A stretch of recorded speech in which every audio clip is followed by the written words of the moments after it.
Hello, everybody. Welcome to the 51st book club discussion. Today, we are discussing Elif Shafak's The 40 Rules of Love. We'll see a bit about the author, then some details about the book, the themes in the book, a little discussion on Sufism and Islam, and some amazing quotes from the book. So, for those of you who have been there for the discussion of There Are Rivers in the Sky, might seem a little repetitive.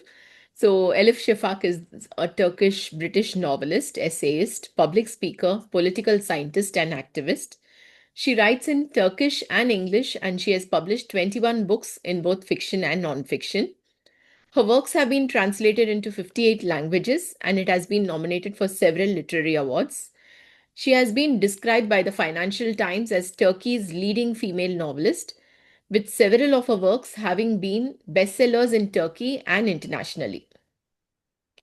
So her works are prominently feature the city of Istanbul, and they deal with the themes of Eastern and Western culture, roles of women in society, and human rights issues.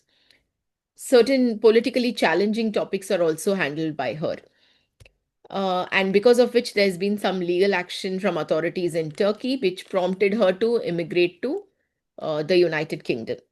Shafak has a PhD in political science. An essayist and contributor to several media outlets, Shafak has advocated for women's rights, minority rights, and freedom of speech. So, this is the latest news. Last week, Elif Shafak was named as the new president of the Royal Society of Literature, taking over from Bernardine Evaristo as she reaches the end of her 4-year term. So, this is quite an amazing thing to have a Turkish British novelist as the president of the Royal Society of Literature. So, now about the 40 Rules of Love. So, this book was published in March 2009. It's about the Persian mystic poet Maulana Jalaluddin, known as Rumi, and his companion Shams Tabrizi. So, this book explains how Shams transformed a scholar into a Sufi mystic through love. A novel enclosed by a novel, The 40 Rules of Love, tells two parallel stories that coincide each other across two very different cultures and 7 intervening centuries. More than 750,000 copies of this book were sold in Turkey and France alone. So, one of the special things about the book is the exceptional attention to detail that Elif Shafak has given to the book. For example, each chapter begins with the letter B, which has a very benevolent significance in the holy teachings of Sufism. So, one thing which I forgot to include and I wanted to let you all know was the Turkish translation of the book actually uses the actual B of Sufism, which has a dot beneath.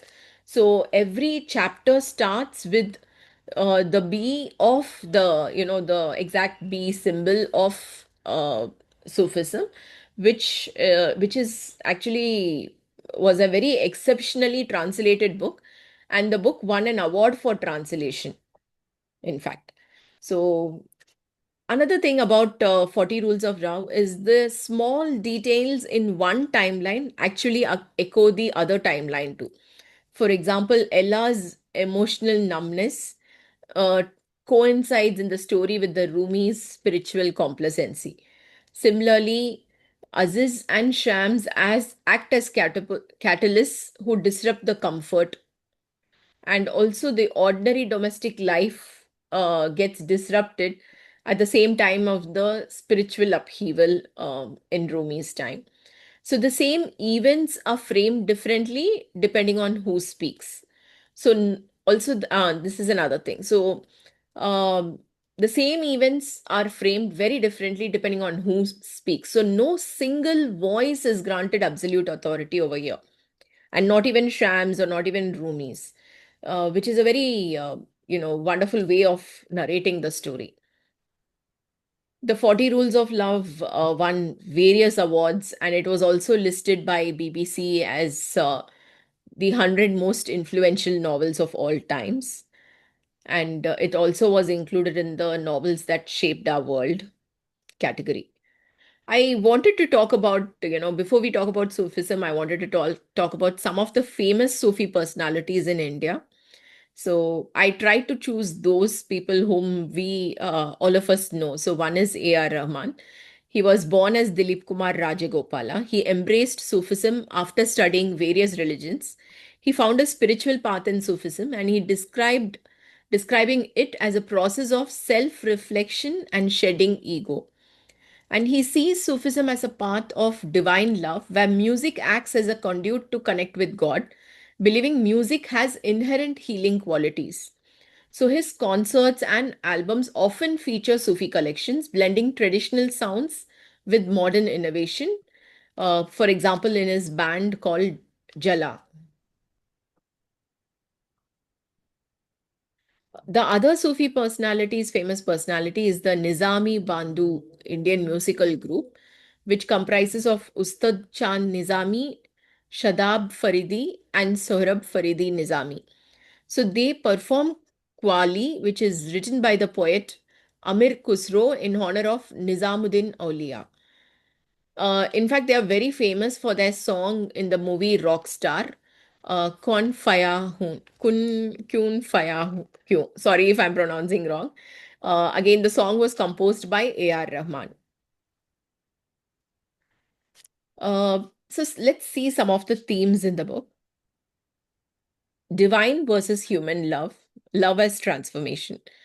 So the novel explores love as a transformative spiritual force rather than mere romance. Human love is shown as a doorway to divine love, messy, painful, and consuming, yet capable of awakening the soul. So human love often carries fear, possession, jealousy, and dependence, while divine love demands letting go of control and ego. This reminds us of Sham's challenges to Rumi, where he asks Rumi to go and buy wine, and he certain some of Allah asks Rumi to allow him to open the door to a prostitute inside his house. So all these demand Rumi to let go of his ego, to let go of his feeling of self importance and self importance and other that respect which he has in society. So it was very interesting to see how uh, you know Sham's challenges takes Rumi to another level. So divine love does not protect comfort or routine. It disrupts familiar structures, identities, and relationships. The novel suggests that when romantic love is isolated from spiritual depth, it risks becoming hollow or suffocating. Both divine and human love involve pain, loss, and sacrifice. Suffering is framed as evidence of love's seriousness, not its failure. Please feel free to unmute yourself if you want to share anything. So, spiritual awakening, inner transformation. So, characters are jolted out of the emotional or spiritual numbness rather than gently guided into awareness. So, security, routine, and respectability are revealed as fragile constructs that can block the inner growth. So, spiritual growth involves shedding their inherited beliefs, fears, and identities, not just acquiring new knowledge. So, figures like Shams and Aziz function as catalysts who provoke change rather than offering comfort or reassurance. So, inner transformation often deepens the isolation before leading to connection. So, as the awakened individual no longer fits the old roles, we could see that in Ella's case also, and also in Rumi. So, pride, certainty, and social status must collapse before a deeper sense of self can emerge. True spirituality is shown as lived and embodied, not measured by ritual or outward piety.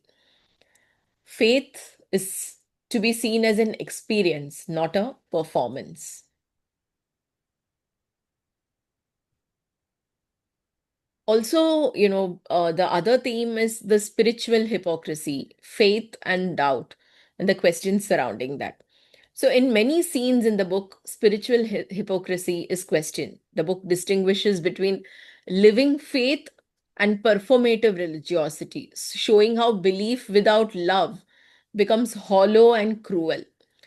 So one of the scenes is where Shams enters the madrasa and he talks to the teacher there, and the teacher refuses to answer his questions or ask him questions. So he wants to stick and adhere only to his way of religion, and he doesn't want to engage with Shams. So it also, when you're not engaging with something which opposes your view, does that mean you are not very comfortable with what is being challenged? That could also be true. Or you're not very confident in what you are following, maybe. So the power, another theme is the power of story and voice, and what is true spirituality. So Rumi is a spiritual thinker, but he's pampered and he's protected. He has no idea of the weaker sections of society and their troubles. So we could see that in when the beggar actually goes to the leper, actually he goes to to the, I think Rumi is addressing in the mosque. And when Rumi talks about suffering, he thinks, what does this person even know about suffering? How can he talk about suffering? Because he knows nothing about what I am suffering. So on the other hand, but Shams opens his heart to all, and the book shows that true spirituality is inclusive. So, and also in the book, there's chapters given to many marginalized voices like women, sinners, outcasts. And the novel affirms that every soul has a story and a place in the divine narrative. Also, the we can also, there are places where there is the literal understanding of Quran, which is contrasted with the spiritual understanding of Quran, with the inner deeper understanding of Quran, and how well or how differently it is interpreted by different people.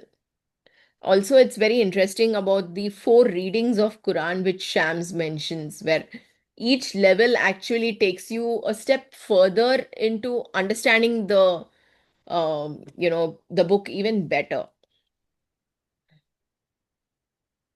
Another interesting part of Sufism, and like even in the book we see that there is a lot of disbelief in Sufism, and also there's a lot of questioning around, is this really religion?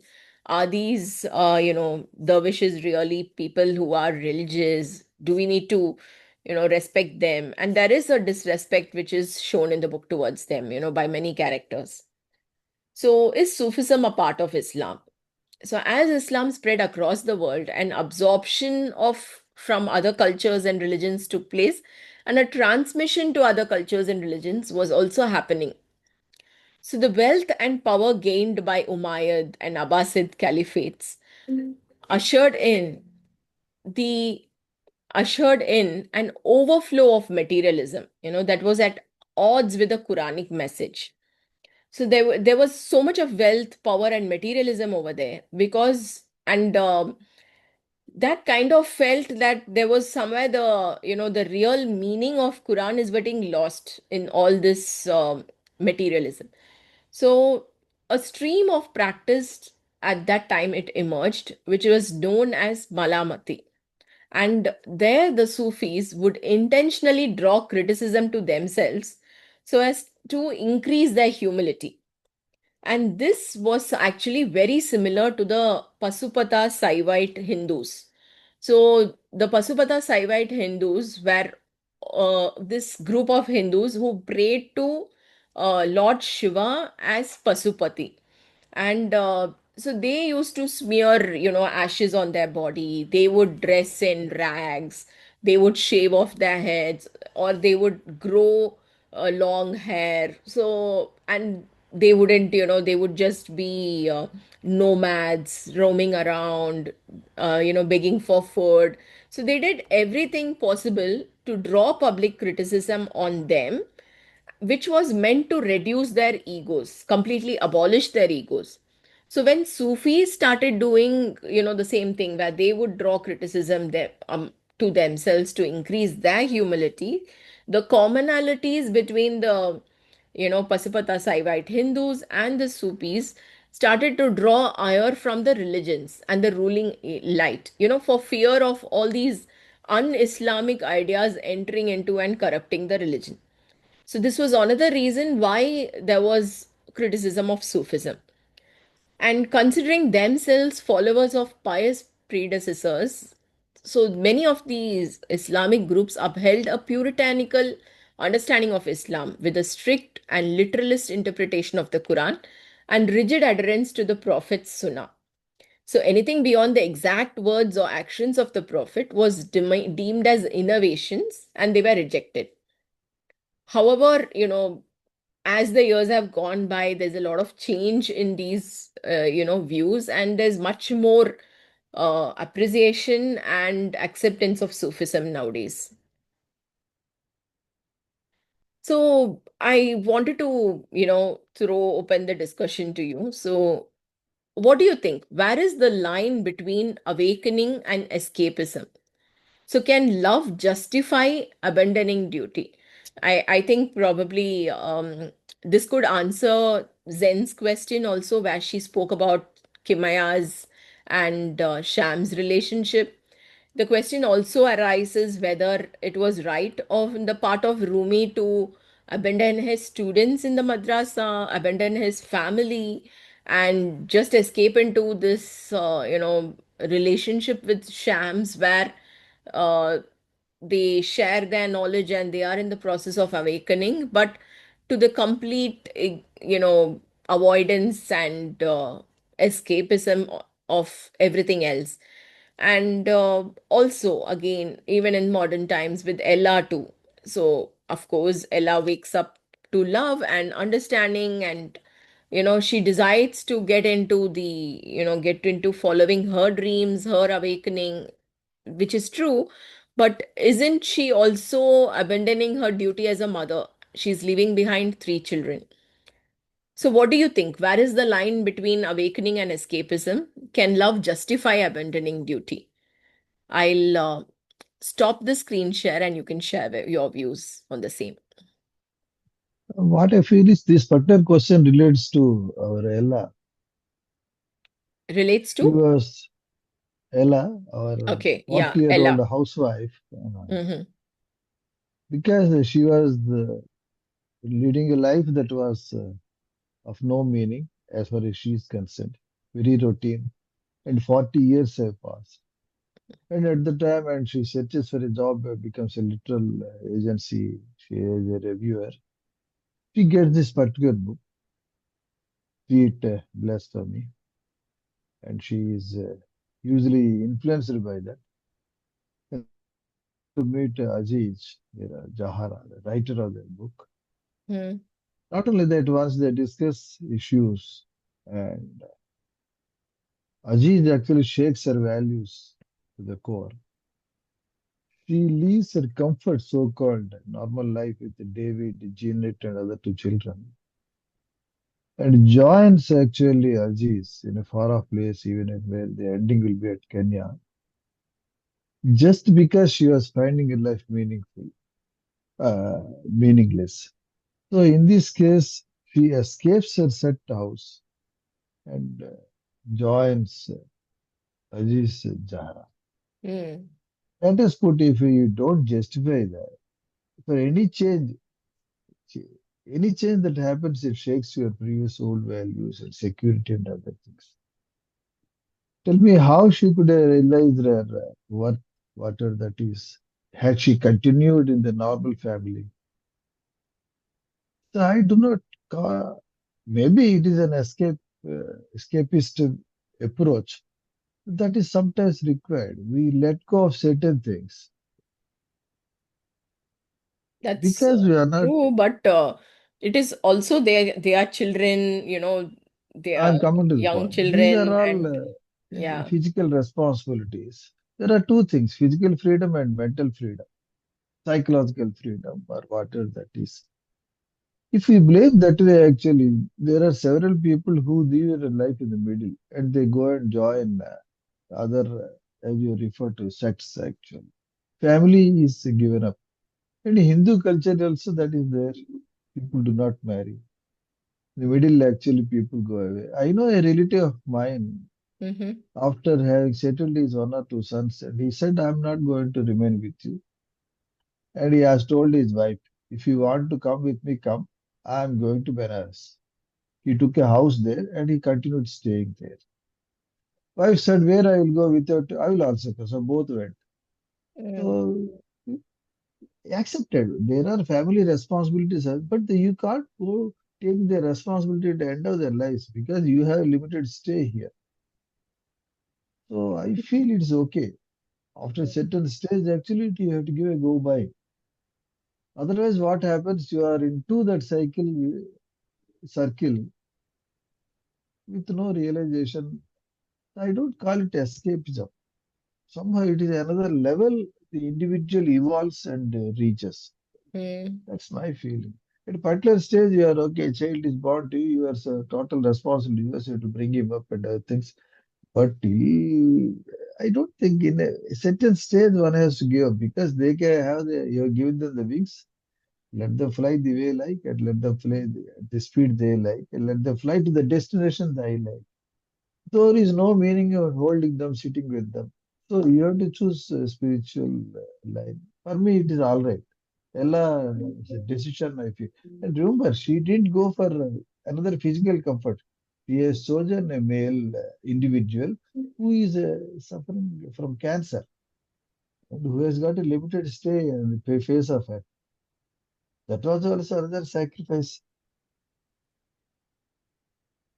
He wanted to spend some few. She knows pretty well his disease is going to kill him and is going to end. But she spends time with him. So personal growth, personal evolution, you can't tie and keep it as a stone around your neck. I feel no, it's okay because all said and done, family is another chapter in your life. It is not the be all and end all everything. So certain things are certain, nothing wrong in going in giving up. That is my feeling, man, as far as this particular person. Let my others may speak. mm. Hi. Hi, Meghalai. Good to see you.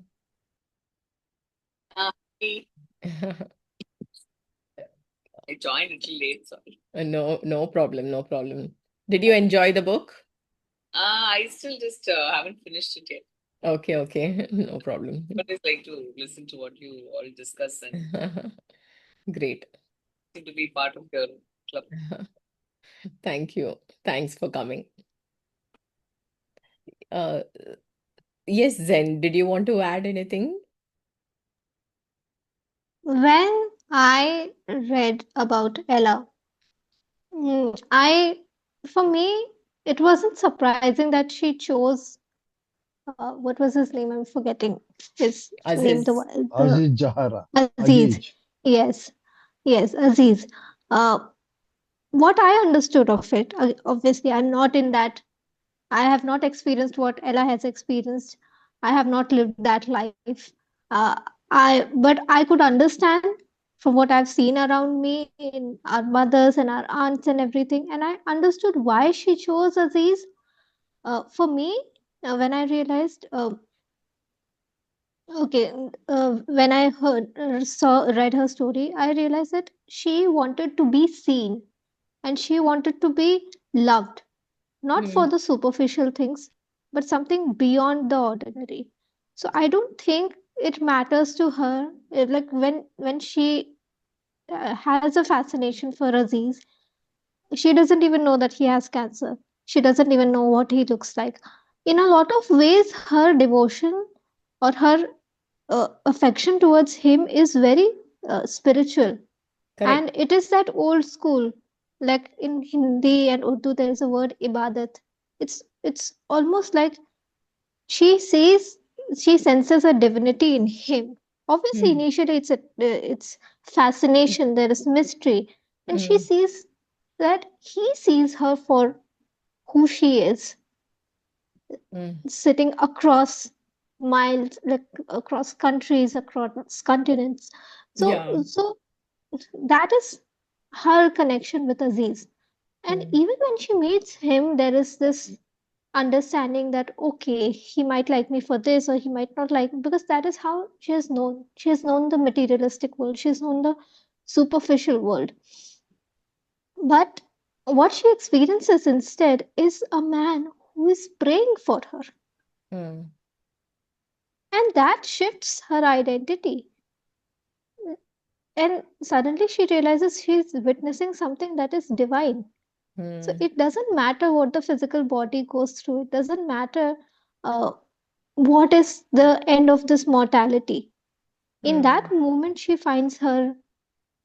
in a way, she finds her Shams. And she is no Rumi for Correct. that matter.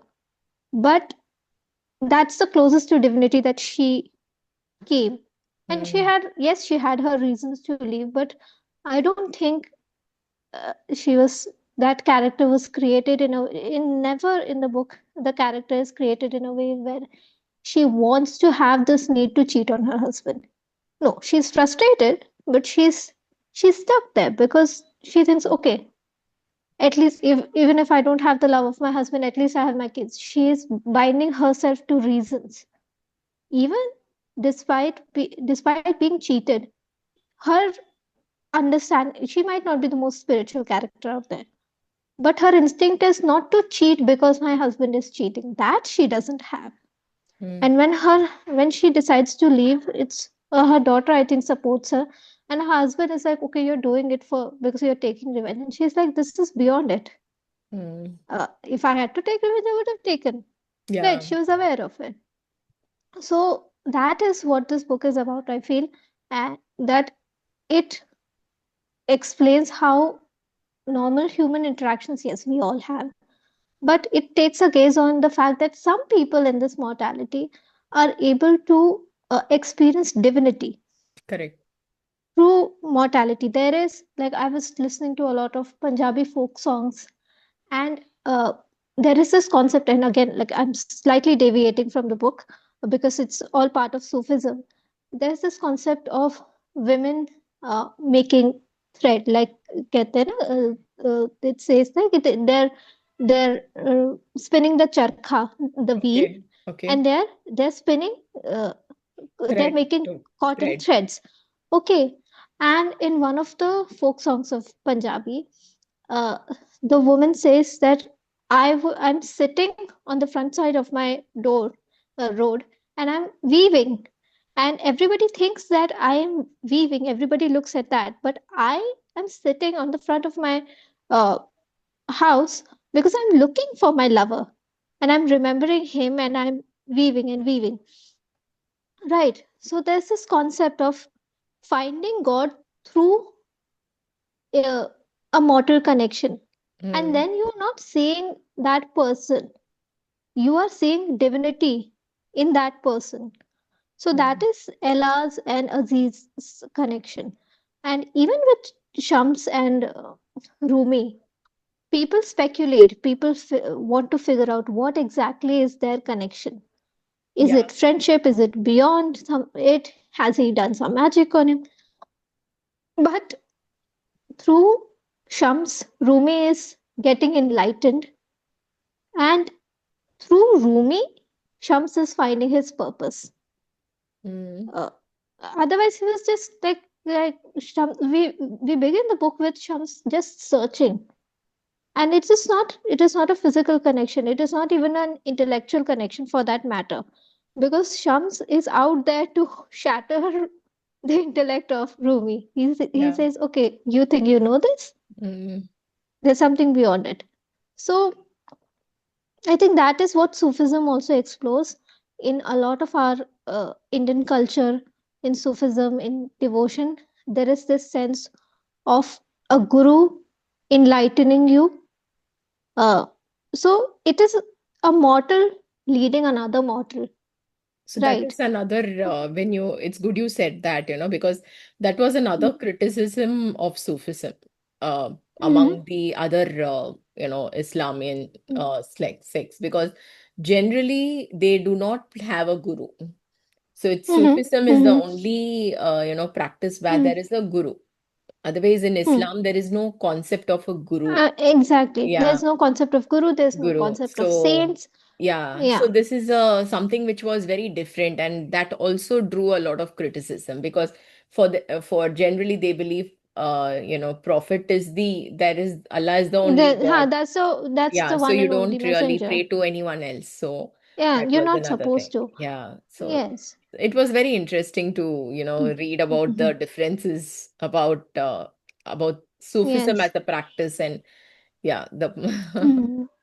For me, it is, I don't know if it is a North Indian thing, that I'm more familiar with these ideas. I don't know if in the South it is practiced as much, or if no. it is, No, so I no. don't think it's Yeah. practiced as much, and I think the our probably first introduction to Sufism music and everything was through A.R. Rahman. I Yes, think, yeah. yes. So Yeah, otherwise, and that whole yeah, like Jodha his that Akbar, song from Jodha Akbar, and also yeah, Kun Faya Kun.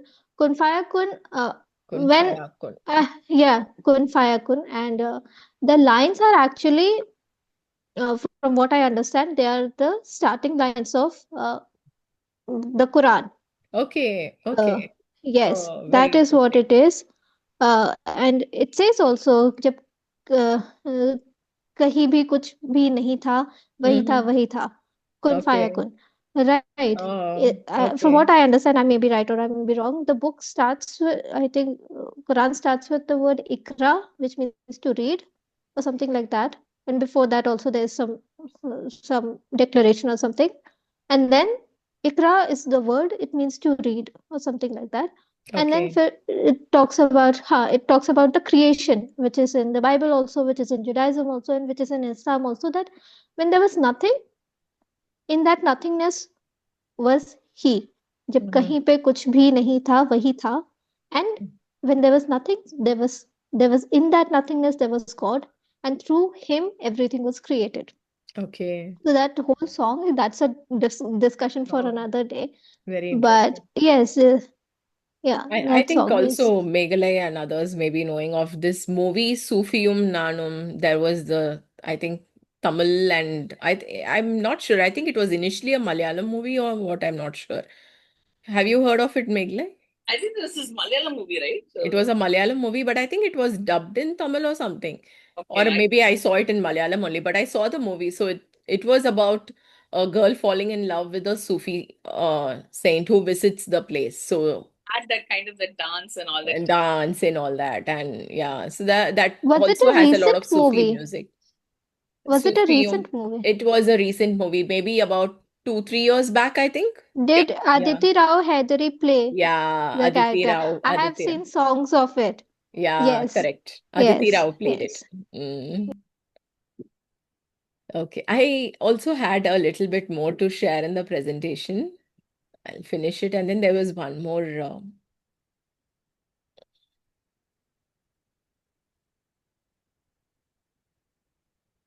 Okay. So there's been some criticism of the book too, and so one of the main criticisms of the book has been that it oversimplifies Sufism. So scholars of Islamic mysticism argue that Shafak represents a very westernized, diluted version of Sufism, which is stripped of its rigorous discipline, ethical obligations, and historical complexity. So, for readers unfamiliar with Sufism, the book may give the impression that spiritual awakening is easy, individualistic, and largely emotional. However, Sufism is a very rigorous practice which doesn't come across in the book. And it also, there is this thing of Shams being portrayed as a near mythical figure. So, Shams of Tabriz is portrayed as almost superhuman. He's always wise, fearless, provocative, and morally certain. So, this flattens him into a spiritual archetype rather than a psychologically complex human. So, it risks creating a guru fantasy, some people feel, where one enlightened figure actually disrupts the others' lives without any accountability. Also, the book has been criticized for romanticizing spiritual abandonment. So, Ella's decision to leave her family after her spiritual awakening is seen by some as morally troubling. So, critics argue that the book frames personal fulfillment as more important than responsibility to children and long term commitments. So the novel presents her choice as liberating and even inevitable. So many readers feel the emotional cost to others, especially her children, is underplayed. Supporters argue the book is exploring inner truth, not offering a moral blueprint, but the discomfort remains real. So one part of it is, another thing is that there's a lot of binary thinking, love versus rules. So the novel sets up a very simplistic opposition. Love means there's freedom, truth, spirituality. Rules and tradition means there's hypocrisy, cruelty, repression. However, in reality, even as per what you and me, what we experience as religion and culture, in real religious and cultural life, rules and love often coexist. So the book can feel dismissive of lived, imperfect faith traditions. However, which isn't true. We do have traditions, we do have some ways in which we pray to God and some traditional practices which we do, which does not belittle our spirituality. So often rules and love are not two ends of the spectrum, but they more often coexist. So, one concluding statement is the book is best to be understood as a spiritual parable. It's not a theological text. And at the same time, it's an emotional truth. It's not historical or doctrinal accuracy. And it's an invitation, it's not an instruction manual. So its power lies in how it makes readers feel, not how rigorously it argues. So, based on this, one more question. So, is discomfort always growth or does it sometimes harm? So, the question is mainly to ask about, um, all those challenges which Shams poses on Rumi, like go and buy the wine, despite drinking wine seen as a huge sin in Islam. He makes him go and buy wine. He makes him, do a lot of things which would which would really discomfort Rumi, and at the same times it could also harm him in certain ways. So, is that always true? Is that true that being in discomfort is always right? And what is your opinion on this? Should I speak or like No, no, no, and let please. others speak? It's okay. Feel uh, free. Yeah. um, so here's the thing. This year, I think everybody is saying that this year was one of the most challenging years for a lot of people, and even on a global scale, if we see, a lot was happening, and very similar to, like, somewhat similar to what was happening in 2020, a lot of chaos, but that was more on a mainstream level, and this was in fragments. And one thing I've realized from my personal struggles and growth is that uh, the people who get defeated are the ones who believe that, okay, this is the absolute truth, this is the dead end, and I can't go any further. But what we see Shams is actually taking those stereotypical notions, how people perceive you, and like I said, Rumi has this upbringing, and he comes from a certain uh, image, and therefore he is. It's not that Rumi existed and people started respecting him. He's following a lineage. He has a reputation to maintain. He has a decorum that he has maintained. There is a certain way about him. And Shams is trying to break that because faith is saying it's exactly like this. I was reading the that book about that book by Abraham Varghese, the one that we covered in the book club. Uh, yes, I'm forgetting the name of it. The Sorry. covenant of water. Yeah, the Covenant of Waters. In Yeah. that, there's this line that faith is seeing a pattern when there is none. Uh, so that line stood out to me so much because, from what I understand, when there are difficulties, uh, you can only find growth when you start being creative about it. And that is the crux of a lot of spiritual teachings. That what is it teaching you? Sometimes people say it is not teaching me anything, it is just giving me pain. Fine. But again, there's another concept of it was not rejection, it was redirection. So Shams is making Rumi trust him and to have faith that there is something beyond it. The world Also, as it we felt see. like he wanted to break Rumi's Yes, he feelings wanted of, to break his that ego. self-importance Huh. and ego Yes, and all that. yes, he That wanted was to the main break his thing. ego, and also that way he was liberating him because you Mm, see, the sadhus, sannyasis that we see, they don't bother about how they are looking. They mm, don't bother if about the fact that they are sleeping on the floor. They are not materialistically tied, and therefore they are free. In the Bible, there is this line that you would know the truth, and the truth will set you free. I've always thought about it. Uh, what is the truth that we are seeking, and how is it supposed to set us free? So when I was reading about how Shams behaves with Rumi, he is basically provoking him to see mm, beyond. And in that, he's also exposing the true nature of people. That correct. Rumi has always seen people respect him. But for what? Rumi thinks that people are respecting him because of his intellect and his his prowess. But Right, right, Shams reveals to him, like a mirror, that see, your intellect would still remain the same. But if you behave in a certain way, if you disrupt the rules and regulations of the society, if you try to mix with the common people, look how people judge you and how fast they judge you and how they say that, oh, he has lost his mind or like somebody has done black magic on him. That is the reality.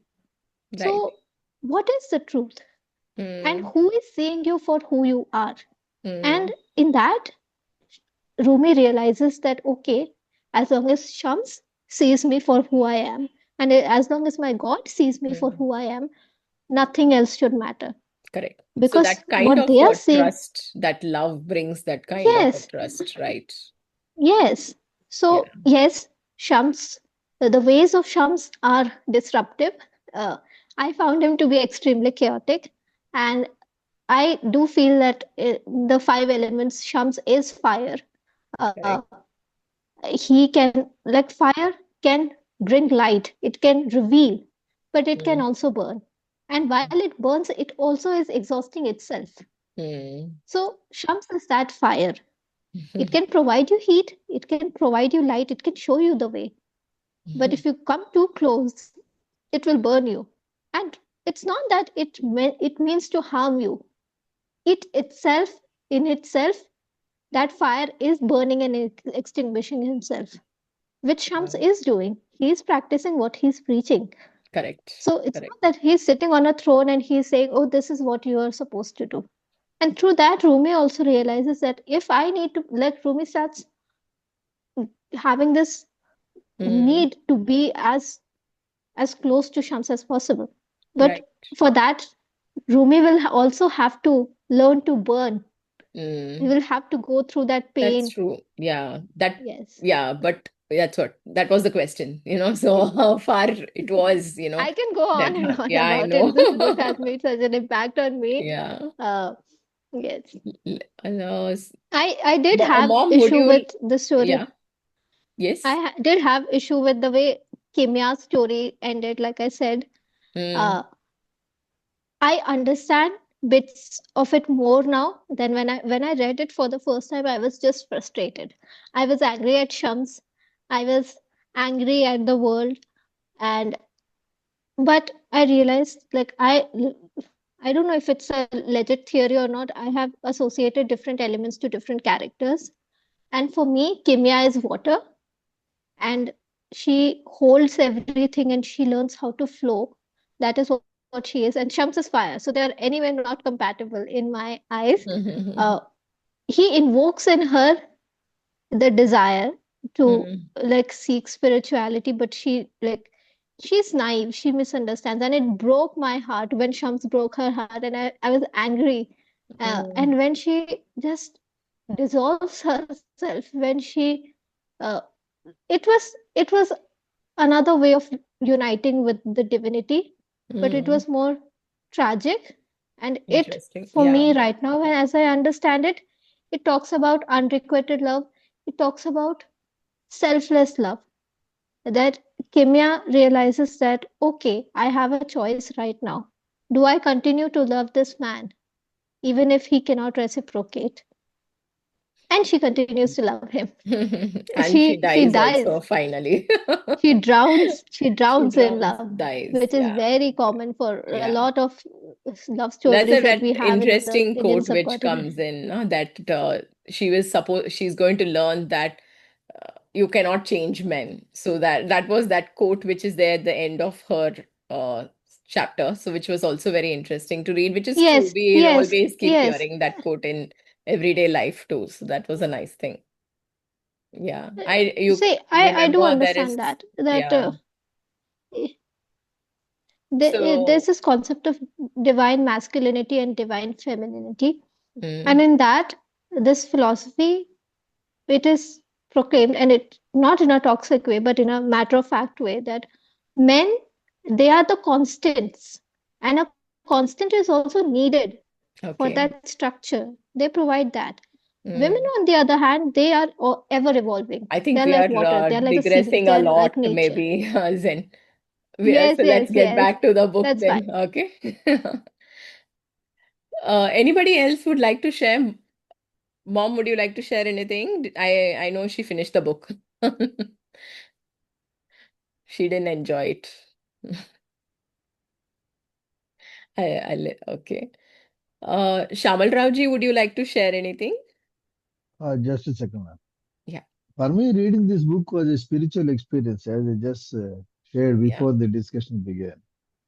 And the 40 rules elaborated by Shams were not just rules, but I felt they were Sufi pearls of wisdom Mm, true, very and true. are timeless. And for our group's convenience, I collected them together for Oh, reference from wow. time to time. I Great. am sharing the PDF of the same in our group, ma'am. Oh, amazing. Thank you so much. I was thinking I should do that, but then I finished the book No, yesterday. There was no time to do it. I have put it in our group Oh, wonderful. because I believed them. The Great. thing was, once I listed out all these 40 pearls of wisdom, I Mhm. found actually it is reflecting current periods or our century's philosophers, their teachings. For example, Mm. Osho or Jiddu Krishnamurti, I don't know if you have heard of him. I used to Yes. read him. Yeah. So, in Jiddu Krishnamurti saying, you can link a quote here in the rule. He Mhm. says, you are the world and the world is you. Everything in you only. Once you understand yourself, you understand the world. You are the world. That is what he says in commentaries of living. So you can link those things because I'm not that acquainted with the Sufism. There was never an opportunity for it. But I said for initial reading about Rumi or Sufism, there were not two books they have. Google has shown. Let me see what I will do. But Sure. the what I call the rules that is enunciated or Sufi philosophy is also explained or spoken about in current day philosophers, serious philosophers. I don't mean other Babas and those people, they don't Mhm. come into, no, they don't do. They are more ritualistic and they get to a certain level, okay, it's all right. But once you become intellectually attentive, only such, either it is G.T. Krishnamurti, even to an Osho, those people, whether you agree or disagree is a different thing. I don't mean that. Whether you become a follower or not follower, that is also different. But at an intellectual level, to understand certain things, I wish actually they are read about. You may form your own opinion. So my recommendation is if you find time, read a book of G.T. Krishnamurti. That Okay. will help you. Mm. So, like I all just the a 40 second. rules are there, is it, Shamal Ravji? I didn't count because it comes in a very Now, haphazard fashion. if you have little time, you can open our WhatsApp, our group WhatsApp. I have posted Okay. it You already. posted it That already. PD, Oh, I great. think that it is PDF I there. kept. I tried to count once. Okay, very Now nice. there are 40. I have given serial numbers to it. Of course, Oh, I didn't wonderful. give the page numbers Okay, okay, great, fantastic. because sometimes Yeah. this is rule 26, he says. Another time, this is another Yeah, rule. He exactly. doesn't. So if you have to keep track, unless and until from you follow from page 1 to 350, you can't link where it is. Hmm. So I had to search from beginning to end. And there are, I initially took it all italics are rules, not like that actually. They have Mm, to read it with the proper context. Then correct. only you can say, yes, this is rule. Yeah. Some of the italics are actually the stories, poems also are there and all. Exactly. And So, yeah. quotes that are worth for us to repeat after discussion, which you do normally. Five, Hmm. six quotes are taken up for discussion like that. But Correct. rules I have brought out, madam. I don't know if you opened it, it's very clear. I I just want, saw it. You've put it. Very nice. Thank you. so no, no, it's okay. Yeah. I Because I wanted to thought do that. actually, You've done it. no, no, I supplemented your efforts. Maybe wavelengths meet one another. That is because these books, if you keep on table, they help you. It's not that every time you remember the book or you get the patience to go through all the pages. Hmm. Common substance is this. Out of the Correct. 40 rules, the title also same thing. Sufi Right. philosophy and what are the detailed rules and other things. So Hmm. I thought this is one thing. And then another thing, I have one or two points if I can continue. And this is a book within a book. And if you remember, ma'am, we have read in our group Heart of Darkness by Joseph Conrad. Yes. Uh-huh. That was also a book within book technique, Hmm. where this Marlowe tells his story to a group of men on ship to the river Thames, on the river Thames. He Correct. creating a parallel between London and Africa as places of darkness. Hmm. That was an exciting book. I just thought, a book within a book. That was one book we read. Hmm. And then one more point. And I don't know if you the second narrative is the book named Sweet Blasphemy. When you think of the phrase, the sweet blasphemy, how did you find it? How do you understand? I cannot say understand actually. So What you make of that? Sweet blasphemy. So I thought Because it it is a was like lot of the Sufism principles are actually considered blasphemy, right? Like I said, having a guru, not having, not being rooted to a family or the traditional structures, interpreting the Quran in different ways. So I thought all this was being considered as blasphemy. But at the I same went time, it's leading to you to love and connection to the God. fine, So that is why fine, I fine. said I thought he's given that name as sweet blasphemy. This is No, what I felt. yes, thank you. When I looked at this phrase, actually, it sounded paradoxical. For Hmm. instance, blasphemy is a sin. Hmm. Blasphemy is a sin. How can Correct. it be sweet? Hmm. How can it be sweet? Then I thought it is paradoxical and warrants closer study. Hmm. And once I went deep into it, I found actually it is drawn from Sufi mysticism, the basis of Sufi mysticism only. Hmm. The actions that seem sinful, I'm reading out now. The actions that seem sinful or irreligious outwardly Hmm. are spiritually pure because they arise from love. Hmm. This is the some meaning of that. For any action which society Correct. doesn't accept or doesn't conform to societal norms, Hmm. if they are done with a sense of love, they Hmm. become pure. Correct. And you already touched that aspect. For instance, in other words, acts done in love are not sinful. That is what he says. Exactly. Hmm. If that be the case, Ella fell in love with Aziz and she leaves the whole family and goes. So Correct. outwardly, we feel actually that is a sinful act and irresponsible on her part to leave her children, as we discussed. And similarly, you already touched this. Let us look at Sham's teachings and behavior. Hmm. He defies religious conventions. In that school, he goes and challenges teacher, and then he Correct. challenges the rigid interpretation of Islam, Correct.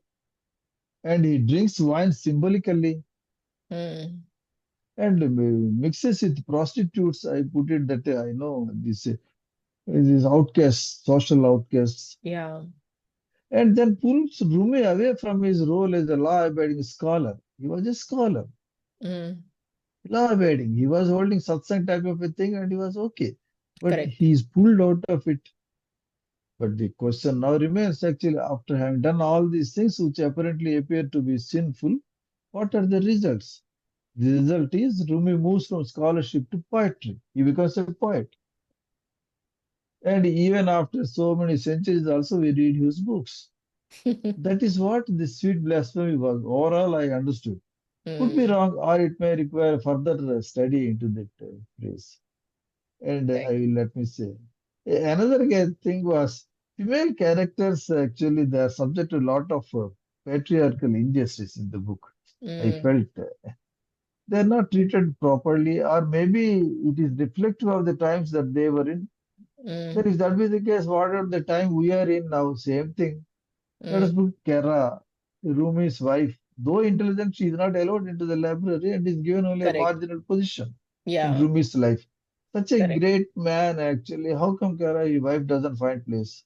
Mm, Next, Kimia, Rumi's adopted daughter, and she is forced into marriage with a sham, with a tragic end. Why mm, she should be forced? And then a desert rose, that prostitute, I loved her character as a matter of fact. mm. Because from dirt, actually, she tries to come up spiritually, freedom she wants. And that is denied to her. She leads a condemned life and she seeks a spiritual freedom. Correct. And in contemporary time, Ella is a passive housewife, married to a philanderer, and decides to end her marriage once she discovers emotional Mm, intellectual freedom in the correspondence of Ajit Jahara. Even her daughter Jeanette falls in love but leaves her love score.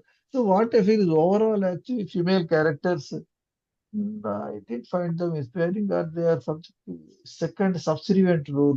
That is what I felt. yeah, And a then it was reflection of difficult the for, society. I think that's it's a okay, depiction if of that the be the case, characters how do you, as what it is in society, I guess. that means prevalent at that time? Yes, I feel it was prevalent at that Also, time, right? For that time, and in fact, that underlying message which is there in the book, as that is also one of those criticism points which many reviews had mentioned, that um, uh, there is a criticism in the book of how the women are treated. Like, there's that underlying criticism in the book. However, yes, we are reading it in now in this generation.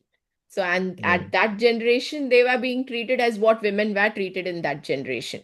So, how much can we look at it from the standards set today? So it's See, here's the problem. thing. The writer is a modern writer Yeah, who so is she will writing with a obviously modern judge it in sensibility. that way. So Correct. yes, so she's aware of it. When it comes to Ella, while I don't like defending her much, I understand it was a very controversial move on her part. But here's the thing: her husband is not taking any ownership, any responsibility. She is raising the kids alone, and he thinks that That it is is okay. That okay, exactly, anyway, she doesn't have a life, yeah. so she, So actually, Zen, yeah. that was the So thing which anyway, I felt, that when I know yeah, as a person, when I know that this person yes, is yes, not going to take care of the kids, he doesn't care about the kids. After that, how yeah. can I leave the kids to him and leave? But here's That the is thing: like he the has most taken her for worst thing to granted. do. Yeah, but Yeah. it is the worst Okay, thing to two do to the schools of children. thought. That's Yeah, what I two felt, schools of thought Yeah. clashing here. But he has taken Ella for granted. He thinks that, oh, no matter, like, he thinks that she is not going to leave him because she is tied to the kids. He is not. He is a Yeah, parent. He is also a patriarch. correct. He's the head of the Correct. family. Correct. But I think the whole, like you said, there's no single voice Yeah, in this correct. novel. So Correct. it's not that this is right, this is wrong.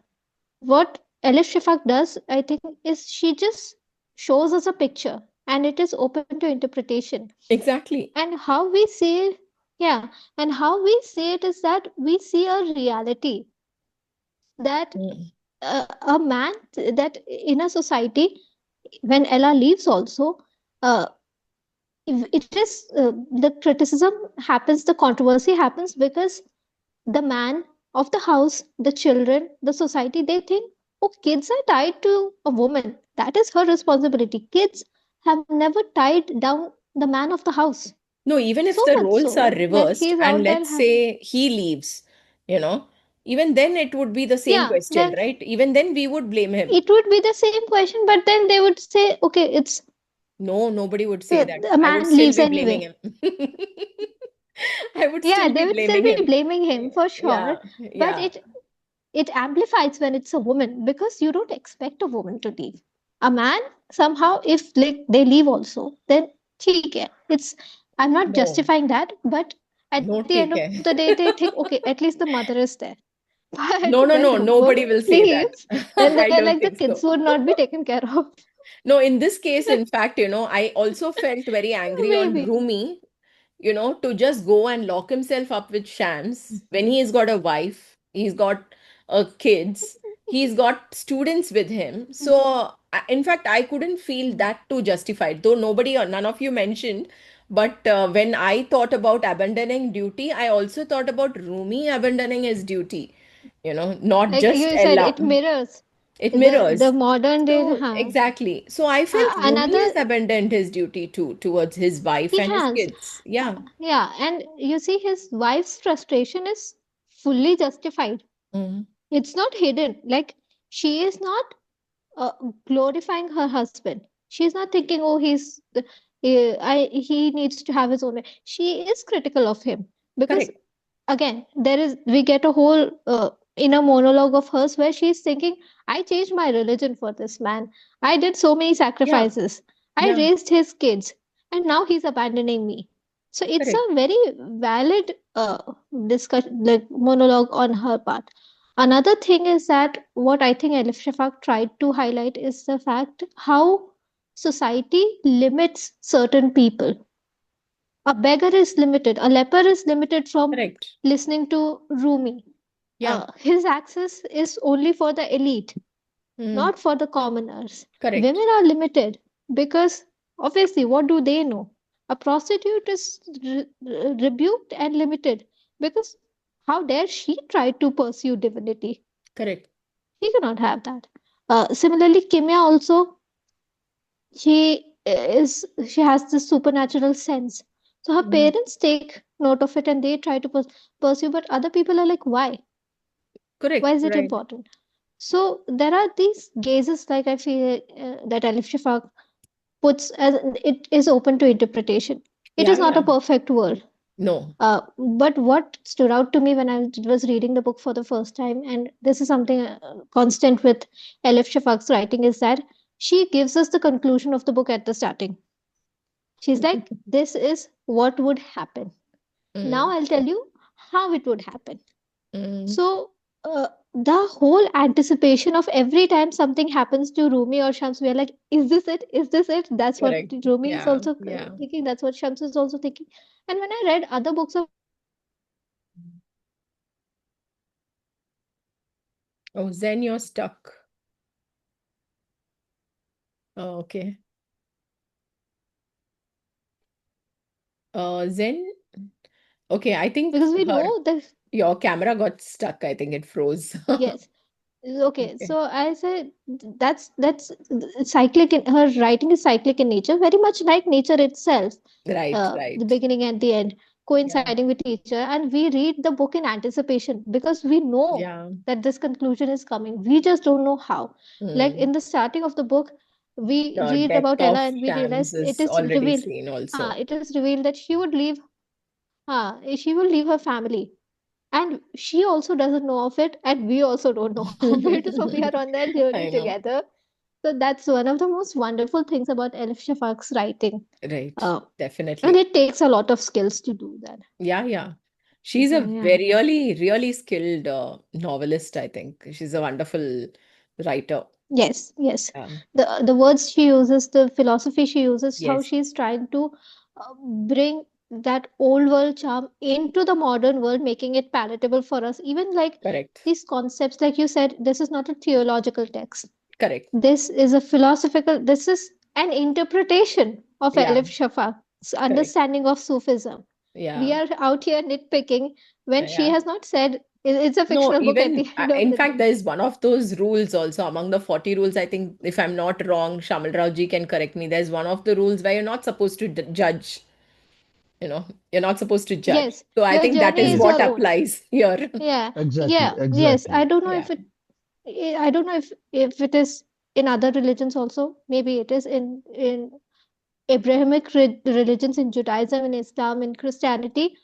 Although there is this concept of society and everything, but at the end of the day, at the core of it, a soul's journey is their own. You Mm. come from the creator, and this whole life is about reconnecting with the creator. As selfish as it may sound, Mm. the path is the it's a singular path. You don't carry other people. You cannot take other people together with you Correct. in heaven. You can try, but that's a solitary journey that every soul has to take. That is the philosophy in Islam. That's in Christianity and other religions. So yes, to us it might feel selfish, and because we live in a structured society. But if you see Sufism, and if you see the philosophies of these religions, at the end of the day, it's between you and God. Correct. So anyway, we are not supposed to judge. That's And here what. we are So judging a book. as per her rules itself, we can't judge this. We Yeah. can't judge. Uh, Let me share the screen, and I have some quotes. You can also share any favorite quotes you have. So, so every true love and friendship is a story of unexpected transformation. If we are the same person before and after we loved, that means we haven't loved enough. Do not go with the flow, be the flow. Patience does not mean to passively endure. It means to be far-sighted enough to trust the end result of a process. What does patience mean? It means to look at the thorn and see the rose, to look at the night and see the dawn. Impatience means to be so short-sighted as to not be able to see the outcome. The lovers of God never run out of patience, for they know that time is needed for the crescent moon to become full. I thought this was such a beautiful quote. Really loved this. Love cannot be explained, yet it explains all. How we see God is a direct reflection of how we see ourselves. If God brings to mind mostly fear and blame, it means there is too much fear and blame welled inside us. If we see God as full of love and compassion, so are we. Some cities you go to because you want to. Some cities you go to because they want you to. I absolutely, Beautiful. again, another quote which I loved. I shared it today on Instagram also. Hell is in the here and now. So is heaven. Quit worrying about hell or dreaming about heaven, as they are both present inside this very moment. Every time we fall in love, we ascend to heaven. Every time we hate, envy, or fight someone, we tumble straight into the fires of hell. Where there is love, there is bound to be heartache. You can study God through everything and everyone in the universe because God is not confined in a mosque, synagogue, or church. But if you're still in need of knowing where exactly his abode is, there is only one place to look for him, in the heart of a true lover. Whatever happens in your life, no matter how troubling things might seem, do not enter the neighborhood of despair. Even when all doors remain closed, God will open up a new path only for you. Be thankful. It is easy to be thankful when all is well. A Sufi is thankful not only for what he has been given, but also for all that has been denied. Loneliness and solitude are two different things. When you are lonely, it is easy to delude yourself into believing that you are on the right path. Solitude is better for us, as it means being alone without feeling lonely. But eventually, it is best to find a person, the person who will be your mirror. Remember, only in another person's heart can you truly see yourself and the presence of God within you. Perhaps this is why lunatics have a harder time dating. Not because they are off the wall, but because it is hard to find someone who is willing to date so many people in one person. Very good. Stop running after the waves. Let the sea come to you. Grief is a swallow, he said. One day you wake up and you think it's gone, but it's only migrated to some other place, warming its feathers. Sooner or later it will return, and perch in your heart again. I hunt everywhere for a life worth living and a knowledge worth knowing. Having roots nowhere, I have everywhere to go. So that's it. There are lots more quotes which I have not given. So I'm sure you The all book, have so much more. the book is full of quotes. Yeah, the book is full of quotes. Each third page, you can find a sentence actually that is worth quoting every time you discuss about the book. Yeah. And That's all what I those found. stories which Shams had shared Ah, also, those were also yes, all those little tales, little stories. All small of them were stories. so good. Yeah. Very good actually. Yeah. Some of It's those a things, good like book. the ways he tells those stories, reminded me like of like my grandparents, or like people in the village. When they talk about something, they would digress and then they would share a story about Share something about else or that. something which happened. And it felt so good Exactly, to hear exactly. that. Two visions with the glass bottle. I thought of listing them out also, but I ran short of time. Yeah. Those parable type of it's small stories, not that big and everything. Mm. Mom, Almost would you like covered to many. share anything? I forgot. Sorry, 1 second, Shamal Ravji. Mom, would you No like to issue. share anything? I don't know. Maybe she's not there, or maybe somebody else is there with her, so she's not, turning on the microphone.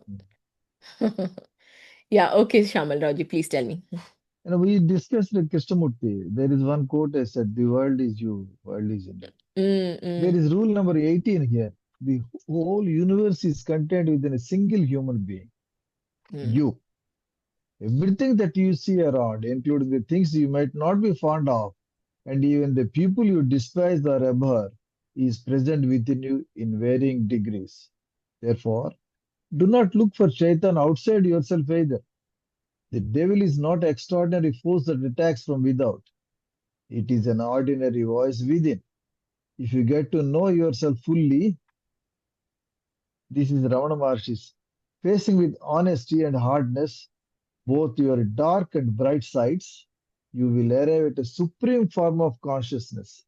When a person knows himself or herself, he or she knows God. Ramana Maharshi says, what are you? Nan yar, what am I? He has written a book on that. He is a great philosopher mm, nearby in Tamil Nadu, Tirunamala. So I found reflections of Ramana Maharshi and mm, also G.D. Krishnamurti in Sufi teachings because I have not gone through them. This little I read, that is why I'm able to say. At least those readings come, I will not say come from here. All teachers teach the same thing, but mm, only the language or the medium is different. The way mm, you understand is different. And more is contextual, in which times you live. That matters more. So mm, this is one quote I liked because it was coming closer to him. And another thing, flow with the flow. He's another guru told me actually. Flow with the flow. He's from Chennai. I don't know if you know him, Mahatriya, like that. Has got a magazine, Infinitism. He Ah, runs an author. I know the magazine. Yeah, yeah, exactly. So he flow with the flow. That is what he says. And if we look at the other side, rule number 14, try not to resist the changes that come your way. Instead, let life live through you. Mm, And do not worry that your life is turning upside down. How do you know that the side you are used to is better than the one to come? mm. So, in nutshell, he said, flow with the flow. That is how he wonderfully presented. And, There's so many, Shamal and Ravi. he told me about the hardship he said, actually, he's put a lot of in the code 11. The midwife knows that when there is no pain, the way for the baby cannot be opened and the mother cannot give birth. Mm, Likewise, for a new Sufi to be born, hardship is necessary. That is the Sham says put a lot of hardship to Rumi actually. mm. We have discussed about those things. Correct. And finally, I will close with this. We are running short. Whatever happens in your life, no matter how troubling things might seem, do not enter the neighborhood of despair. Beautiful language, neighborhood of despair. Mm, Even when all doors remain closed, God will open up a new path only for you. Be thankful. It is easy to be thankful when all is well. A Correct. Sufi is thankful not only for what he has been given, but also for all that he has been denied. Denied. Yeah. You can you can begin your day by reading a quote out of these 40 quotes, 40 roots. Yeah, That is yes. all. I I shared found this, them. the one which you just read out now. It was I there. just Yeah. repeated because Yeah. It is a very beautiful one. It's a very yeah, beautiful one. Yeah. we all go into all these things. Actually. Forget about Correct. 30th century. We all have the similar problems, similar solutions, and some Yeah. inspiring words so that the day starts well, picks up Mm. well. That is it. Also, these ones, they are, I feel for each one of us probably interpret it in a different way, you know. So something like, don't run after the waves, let the sea come to you, might Exactly. talk in a different way to me, might talk in a different way to you.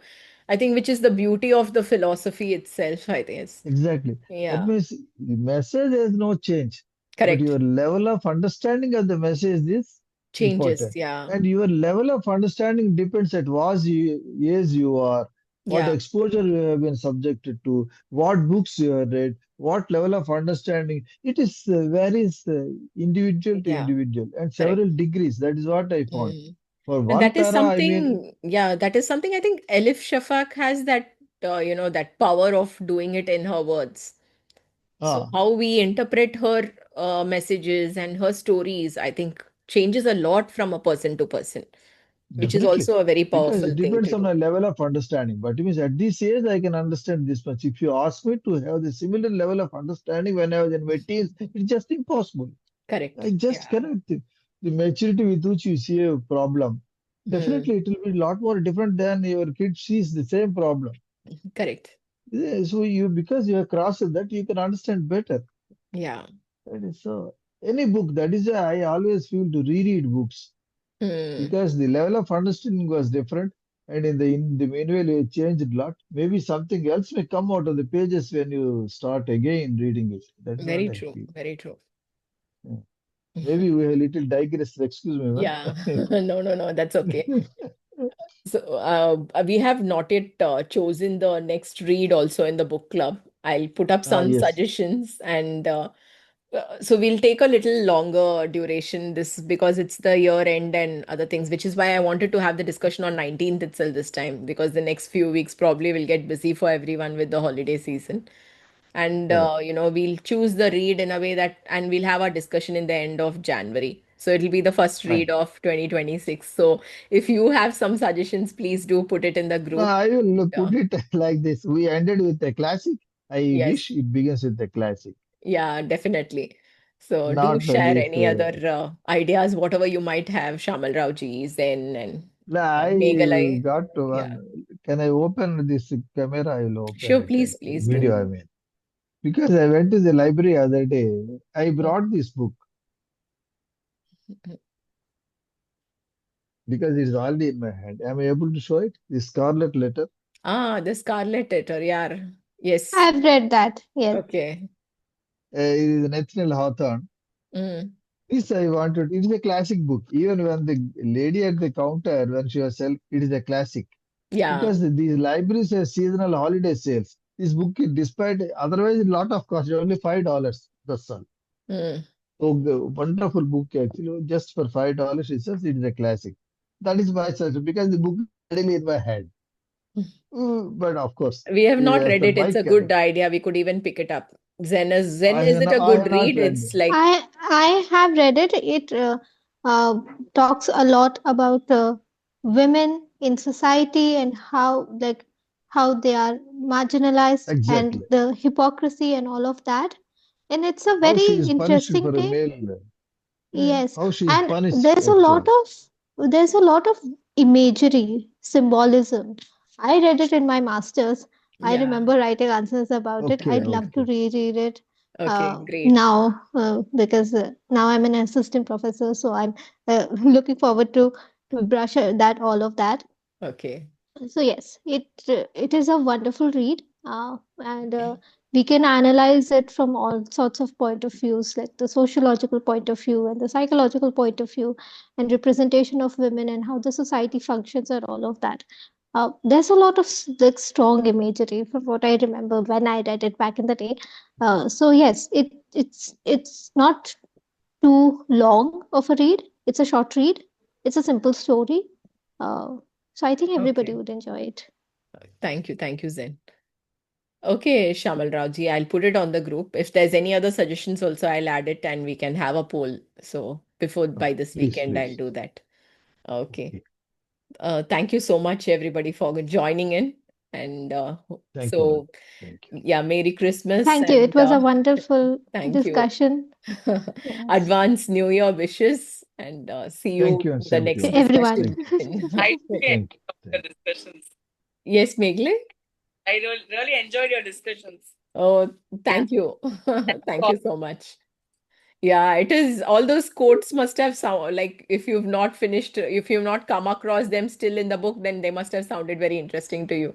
Yeah. They are quite universal. Yeah, You don't need context for a lot of these quotes, and that's the yeah, beauty of this book. exactly. And I'm looking forward to that compilation of the 40 rules. I think Yes, that is that a would be project I great. wanted to do, but like it's Yeah, already done by the group great. members, so that's wonderful. Wonderful. Yeah. Yes. Thank you. Thank you for joining in. Thank you, ma'am. Thank Yes. you. See you, Thank everybody. you so No, much for no. having Thank this you. Yes. discussion. Thank you. Enjoyed Thank you, it a lot. everybody. Thank Bye. you very much. Thank you. Bye.